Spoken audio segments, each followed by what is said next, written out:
तुळजाभवानी मातेचा छोटा दसरा म्हणून ओळख असणाऱ्या शाकंभरी नवरात्र महोत्सवास 28 डिसेंबर रोजी घटस्थापनेने प्रारंभ होत आहे।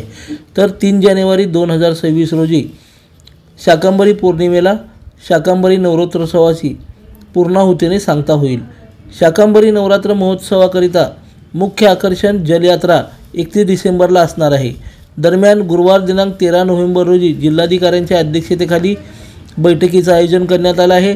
तुळजाभवानी मातेचे शाकंभरी नवरात्र महोत्सव 20 डिसेंबर ते 4 जानेवारी या कालावधीत साजरा करण्यात येणार आहे। 20 डिसेंबर रोजी मातेची मंचकी निद्रेला प्रारंभ होणार आहे, तर 28 डिसेंबर रोजी पहाटे तुळजाभवानी माता मंचकी निद्रा संपवून सिंहासनावर विराजमान होणार आहे।